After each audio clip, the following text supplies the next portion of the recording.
Good evening, listeners, and welcome to this Sunday edition of Market Mantra, the program in which we give you a complete update on the economic news of the day.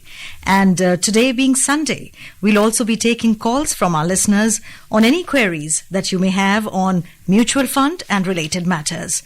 To connect with us, you can call us on 2331 4444, 2342 1050 and 2331 0464, and of course do prefix the code 011.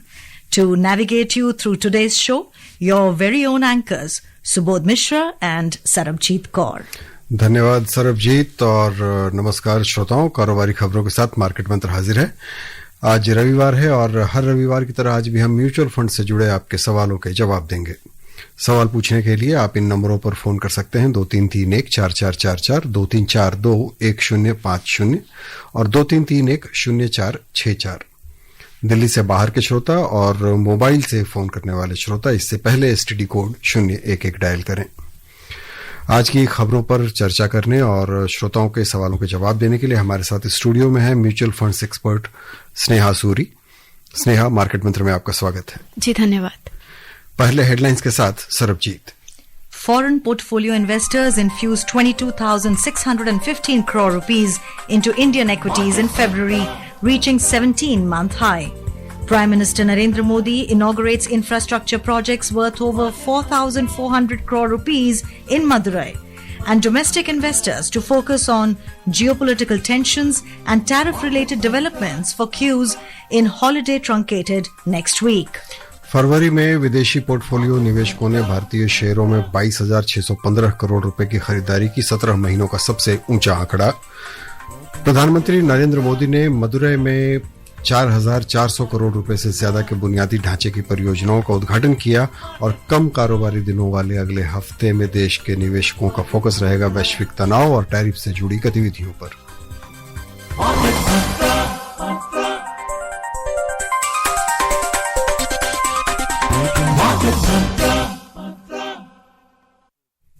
And listeners, before we let you know what's the big news of the day and we entertain your calls, just a word of caution: the views and opinions expressed by the experts in this program are their own and not that of Akashvani.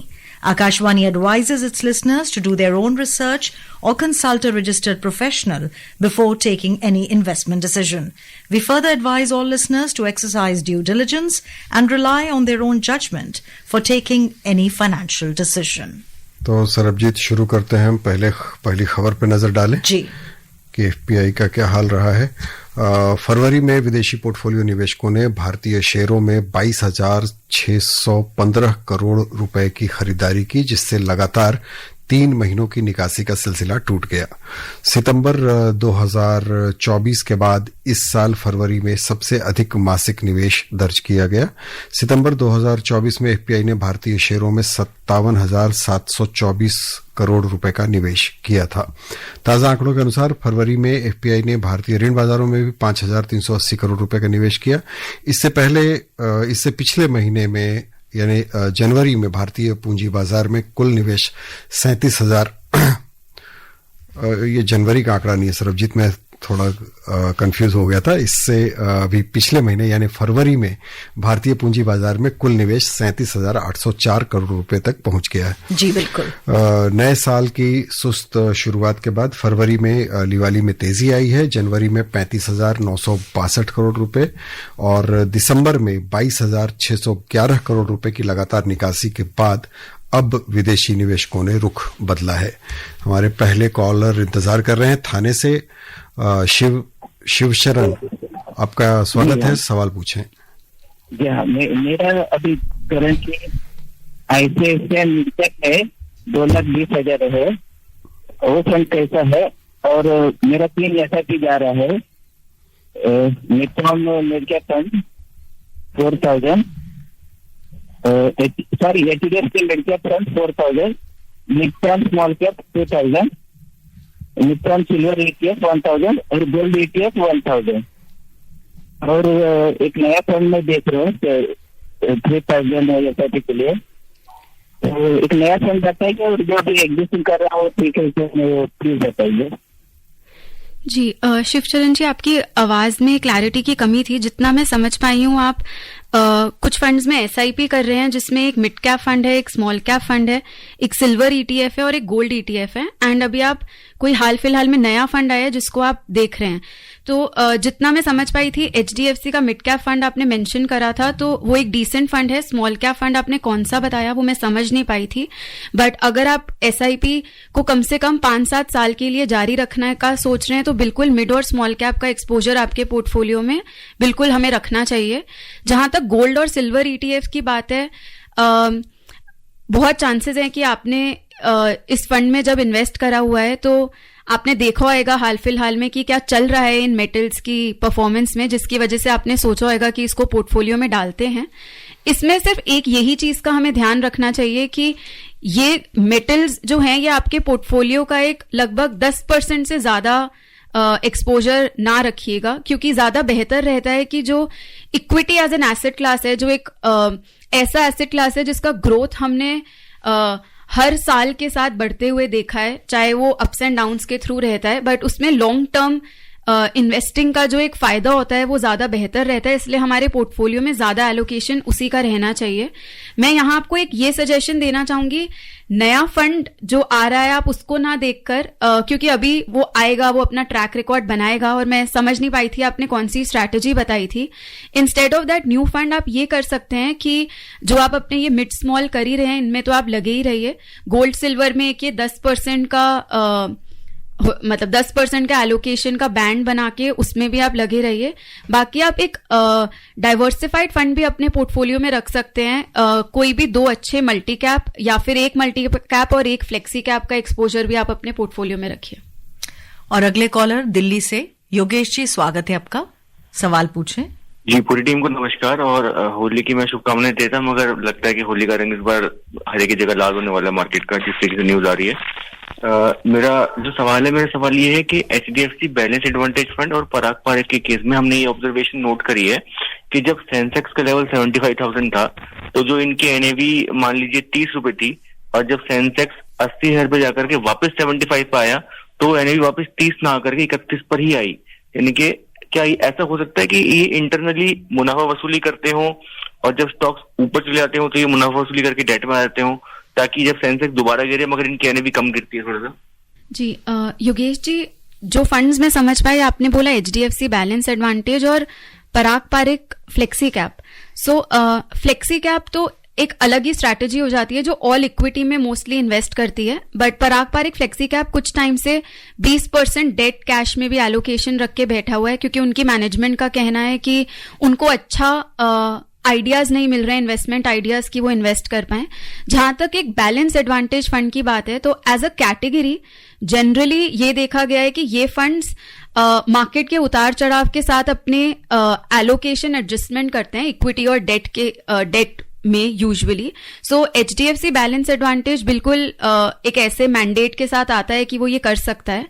जो आप कह रहे हैं कि आपने note करा है कि इनका कुछ ये कुछ मुनाफा बनाते हैं, तो ऐसा नहीं है। बेसिकली बैलेंस एडवांटेज फंड्स सब AMCs के अपने अपने मॉडल्स होते हैं। कुछ सेंसेक्स के PE के हिसाब से होता है, कुछ सेंसेक्स के इंडेक्स लेवल्स के हिसाब से होता है।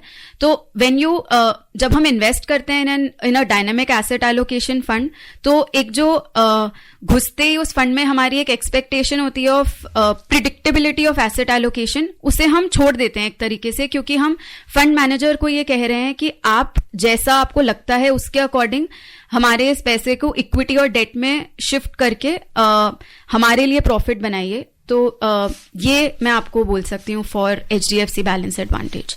और ये फंड अच्छा करता आया है अपनी जो भी वो मॉडल, जो उनका एसेट एलोकेशन को मैनेज करने का मॉडल है। जी, अगले कॉलर हैं बिहार से टिंकू राय, स्वागत है आपका, सवाल पूछें। नमस्ते सर। जी नमस्ते। जी, सवाल पूछें। सर मैं ये सवाल चाहते हैं कि मैं 48 का उम्र हो गया और मैं बच्चे के लिए SBI में कोई म्यूचुअल फंड का चूज करना चाहते हैं। इसके बारे में मुझे जानकारी नहीं है। बैंक गए थे और इसके लिए मुझे जानकारी चाहिए कौन सी फंड म्यूचुअल फंड लिया जाए जो 5-7 साल 8 साल के लिए निवेश करे, 500 का महीना SIP, जो आगे जाके बच्चे का एजुकेशन हो या कोई फंड हो उसमें अच्छा सुविधा हो जाए, कुछ पैसे बढ़ जाए। जी टिंकू जी, आप कह रहे हैं कि आप बैंक गए थे अपने और आप बैंक के थ्रू इन्वेस्ट करना चाह रहे हैं, तो आप वहां पे एक बार फिर से जाइएगा और उन्हें कहिएगा कि आप अग्रेसिव हाइब्रिड फंड में इन्वेस्ट करना चाह रहे हैं। ध्यान रखिएगा कि जो भी वो फंड आपको बेच रहे हैं उसके नाम में अग्रेसिव हाइब्रिड आ रहा होगा। ऐसे कोई भी 2 फंड्स में आप अपने बच्चों के लिए इन्वेस्ट कर सकते हैं, क्योंकि आप शुरुआती निवेशक लग रहे हैं मुझे। तो ये जो हाइब्रिड फंड्स होते हैं वो इक्विटी मार्केट, शेयर बाजार और जो स्टेबल बॉन्ड्स होते हैं उनका एक मिश्रण हमें प्रोवाइड करते हैं। तो वो उससे हमारा एक एक्सपीरियंस जो बनता है शेयर बाजार को जानने परखने का, उसका एडवांटेज समझने का, वो सही रहता है। आप कुछ समय इसमें इन्वेस्ट करिए और इसमें एक बार कंफर्ट आ जाए तो हम आपके बच्चों के लिए और भी दूसरे टाइप ऑफ फंड्स का आपके पोर्टफोलियो में जिनको डालना चाहिए उनके बारे में बात करेंगे। जी, अगली खबर पे नजर डालते हैं। भारतीय सराफा बाजार में सोने और चांदी की कीमतों में साप्ताहिक बढ़त जारी रही। अमेरिकी टैरिफ नीतियों और अमेरिका ईरान संघर्ष को लेकर बनी अनिश्चितता से सोना एक बार फिर से सुरक्षित निवेश के रूप में अहमियत पाने लगा है।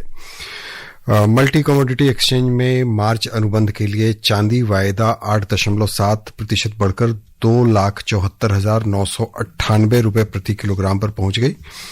अप्रैल अनुबंध के लिए सोना वायदा में सप्ताह के दौरान 3.3% की तेजी आई और ये 1,62,104 रुपये प्रति 10 ग्राम पर आ गया। आने वाले दिनों में सर्राफा बाजार पर दुनिया भर की राजनीतिक उथल पुथल का असर बना रहेगा। और अगले कॉलर हैं दिल्ली से यशपाल। स्वागत है आपका, सवाल पूछें। हाँ, गुड इवनिंग टीम मार्केट मंत्र and good evening Sneha madam. Good evening. मेरा क्वेश्चन मैडम ये है कि ये म्यूचुअल फंड में जो टी रेशो, टोटल टीपी और सॉल्टिनो रेशो, इसमें क्या डिफरेंस रहता है और ये जो फंड मैनेजर रहते हैं वो कब चार्ज होता है, किस what stage they are charging it, और क्या ये पी रेशो ज्यादा होने से कुछ मतलब लॉस वाली बात हो सकती है कि ये अवॉइड करना चाहिए, या पी रेशो ज्यादा होने वाले भी फंड अच्छा परफॉर्म कर सकते हैं? थैंक यू जी। यशपाल जी, आपने कुछ अलग अलग रेशियोज का नाम लिया था जिसमें मुझे मतलब क्लैरिटी नहीं आई जो नाम आपने लिए, but if I got you correctly तो आपने मेंशन करा टी रेशियो। अब आपका मतलब टोटल एक्सपेंस रेशियो था, तो वो मैं आपको बता सकती हूँ कि जनरली जब हम इन्वेस्ट करते हैं इन एनी फंड तो एक मैनेजमेंट फी होती है, एक ऑपरेशन फी होती है, उसको कलेक्टिवली हम फंड मैनेजर को देते हैं, जिस फी को हम टोटल एक्सपेंस रेशियो कहते हैं। ये हमारे एनएवी से कटती है, तो मतलब एक तरीके से हमारे रिटर्न्स में से जारी होती है। बाकी 2-3 चीजें जो मैं समझ पाई हूं, आप कह रहे हैं कि एक पी रेशियो होता है, एक सॉर्टिनो रेशियो होता है, और मतलब ये क्या होते हैं अगर आप ये जानना चाह रहे हैं, तो ये बेसिकली स्टैटिस्टिकल वेरिएबल्स हो जाते हैं जिससे आप ये जज कर सकते हैं कि एक फंड एक समय में, जो भी लेट्स से 3 इयर्स के पीरियड में, जैसे सॉर्टिनो रेशियो की मैं बात करूं तो रिस्क रिटर्न ट्रेड ऑफ समझने के लिए कि कितना फंड मैनेजर ने आपके पोर्टफोलियो में जो रिस्क लिया उसके लिए कितना अच्छा रिटर्न दिया, वर्सेस ये कभी कभी वर्सेस स्टैंडर्ड डेविएशन होता है जिसे हम वॉलेटिलिटी कहते हैं, जो शार्प रेशियो बताता है, कभी कभी वर्सेस एक ड्रॉडाउन होता है कि कितना फंड बेंचमार्क गिरा और फंड कितना गिरा, उसके कंपैरिजन में होते हैं। ये बेसिकली तरीके होते हैं जानने के लिए कि फंड मैनेजर जिस टाइप का रिस्क ले रहा है उसके लिए वो कितना आपको रिटर्न में दे रहा है। अब एक आम निवेशक के लिए, जैसे आप सुनने में ही आपको लग रहा होगा कि ये देखना होता है, ये नहीं देखना होता, क्या ये ना देखने से हम कुछ मिस आउट कर रहे हैं? और एक्चुअली हम जब म्यूचुअल फंड्स में इन्वेस्ट करते हैं तो हम फंड मैनेजर पे एक तरीके से अपना भरोसा कर रहे हैं, क्योंकि हम अपना हार्ड अर्न मनी उन्हें दे रहे हैं। तो ये समझना और जानना अच्छी बात है, बट इसके वजह से अपना फंड चेंज करना या फिर अपनी एलोकेशन शिफ्ट करना वो एटलीस्ट मेरे ओपिनियन में जरूरी नहीं रहता है, क्योंकि फंड मैनेजर का जॉब ही वही है, वो इन चीजों का ध्यान रखते हुए कर रहे हैं।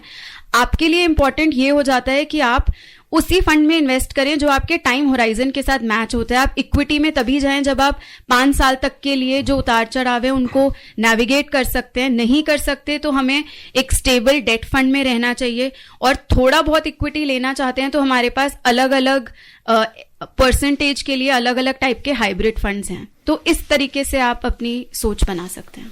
Our next caller from Delhi, Shobit ji, अपना सवाल पूछें। Good evening, Market Mantra. Good evening. My question to the expert is, I'll be retiring in couple of months, and I'll be getting my gratuity and other funds. So, how do I go about dividing my money either into the ETFs, bonds, or mutual funds? Which will be the best route so that I can get a return of around 12 to 16% in the long run, maybe in a span of 5 to 7 years. Thank you. Right. So, Shobit, sir, if I understand this correctly, you are not wanting to derive income out of this. 5 से 7 साल बाद इन्हें चाहिए। Right. So, to create any kind of retirement income plan, sort of, let's say, to put your corpus into use for a later date, what holds utmost importance is how you maintain your equity debt asset allocation. At this very stage, giving up on equity is something that we should refrain from doing.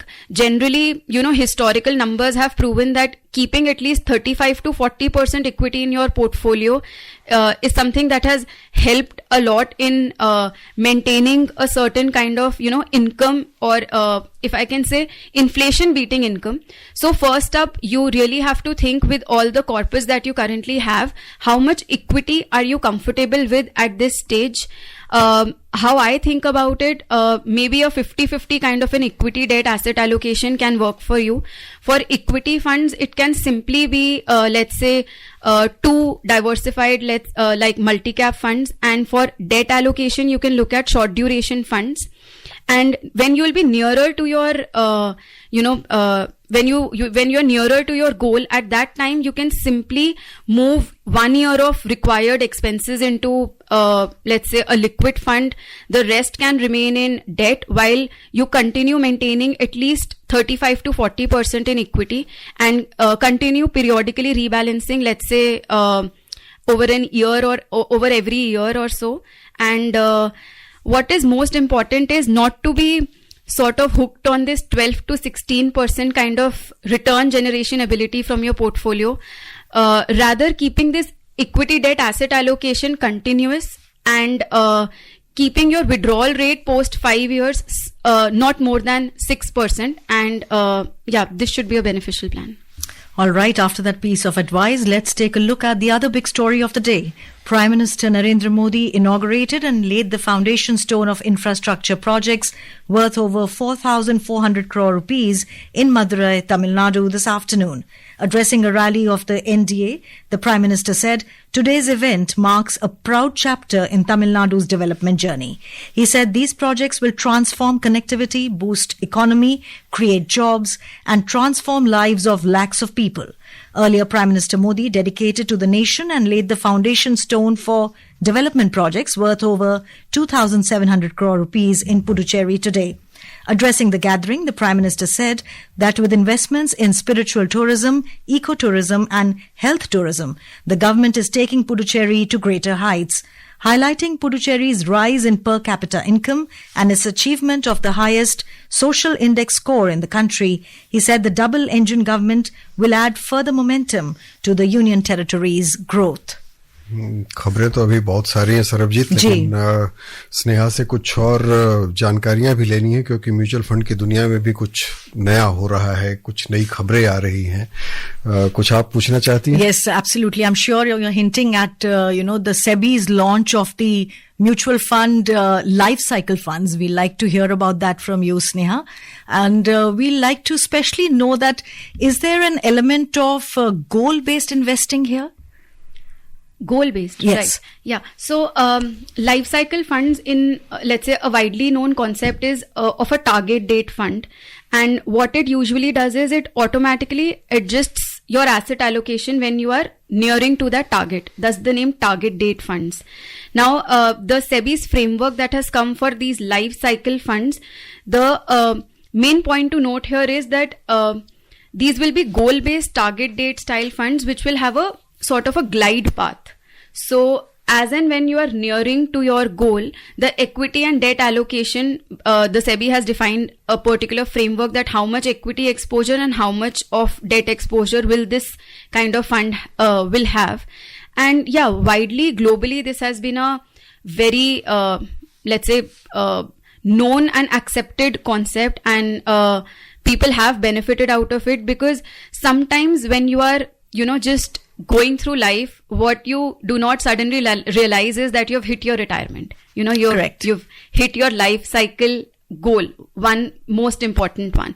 So yeah, for those kind of goals, having an automatic adjustment within the particular fund with specific timelines built in is something that as a concept is very fundamentally, let's say, accepted and very, very thought through. But of course, there's some time. Let's see how these AMCs respond to it, how the kind of funds that come up with, because there are certain nuances attached. The fine print will only be, let's say, to be understood yet once we get hold of जब these आ जाएं products. Right. Funds launch तो हो जाए. So, Sneha, taking cue from what just you said, what factors should investors consider before investing? Is it the window period, the goals, appetite for risk? What's your advice on this? Right. So, absolutely, the appetite for risk is one, but that will be accounted for as and when you will be nearing to your goal, because the equity debt exposure will be automatically adjusted.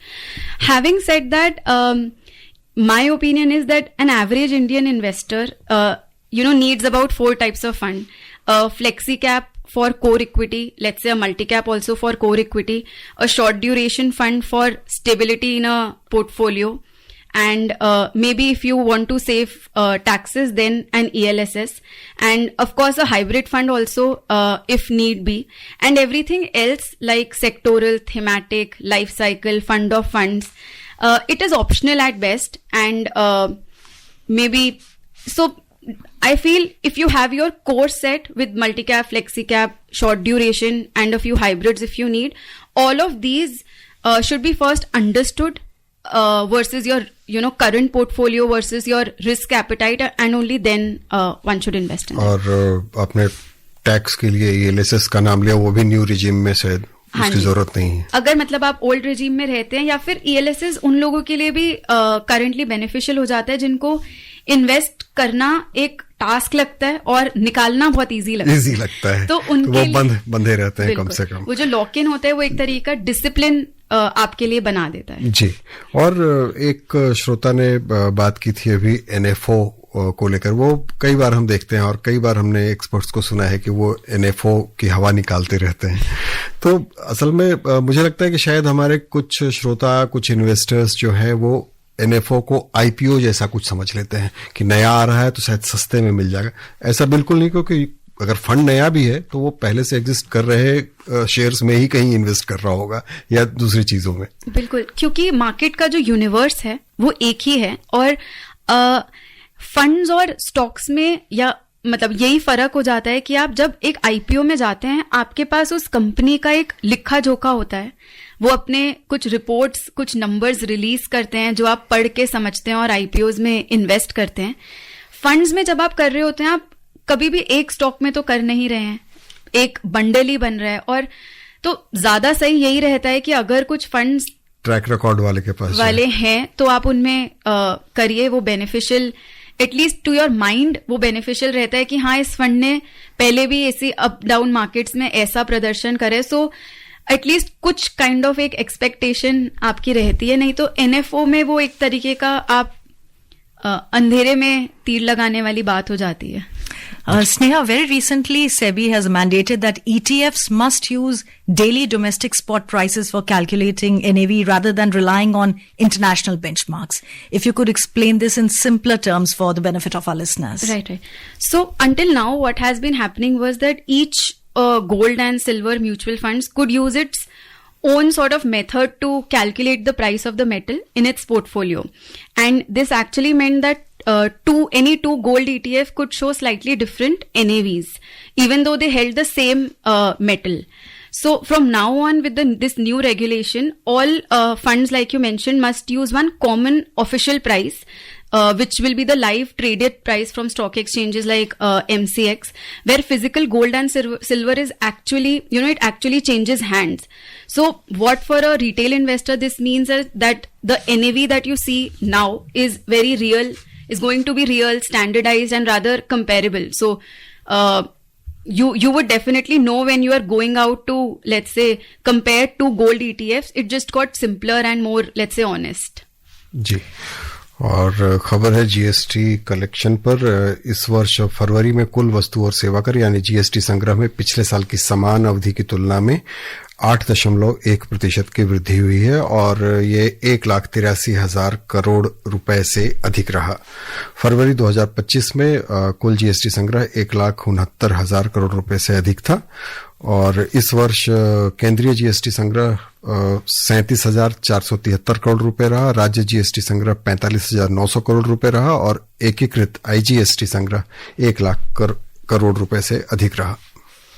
Union Electronics and IT Minister Ashwani Vaishnaw said the trio of artificial intelligence, semiconductors and electronic manufacturing is set to drive India's next phase of exponential growth. Speaking at the inauguration of the Gujarat Semi-Connect Conference 2026 in Gandhinagar today, Ashwani Vaishnaw highlighted the success of Semicon 1.0, saying that India has already secured 10 manufacturing plants.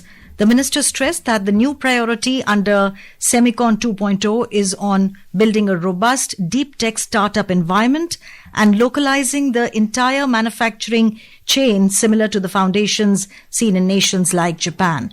Speaking to media on the sidelines of the event, Ashwani Vaishnaw said that out of the 10 semiconductor plants, the production of the first plant started yesterday, and by the end of 2026, 3 more plants will be operational. As trading for March will begin tomorrow, global markets are closely monitoring the geopolitical developments in West Asia following the US-Israel military strikes on Iran. Investors worldwide will monitor the economic implications of this conflict, especially its effects on key global commodities and regional investor sentiment. In domestic markets, outlook has already remained fragile amid rising geopolitical tensions, prompting cautious positioning as seen in Friday's session. Last week, benchmark domestic indices ended with losses. The Sensex plunged over 1.8%, while Nifty slipped more than 1.5%. Markets will remain closed on Tuesday on account of Holi. As a result, the weekly Nifty expiry shifts to Monday, compressing the trading window. Globally, crude oil prices are also set to see significant swings this week amid potential disruptions in the Strait of Hormuz, through which 20% of the global oil supply passes. Sneha, market मंत्र में आने और बहुत सार्थक चर्चा करने और श्रोताओं के सवालों के जवाब देने के लिए आपका बहुत बहुत धन्यवाद। जी धन्यवाद। Listeners, before we wrap up today's show, a reminder of the headlines. Foreign portfolio investors infused 22,615 crore rupees into Indian equities in February, reaching 17-month high. Prime Minister Narendra Modi inaugurates infrastructure projects worth over 4,400 crore rupees in Madurai, and domestic investors to focus on geopolitical tensions and tariff-related developments for Qs in holiday truncated next week. And that's all in today's edition of Market Mantra. See you tomorrow. Goodbye.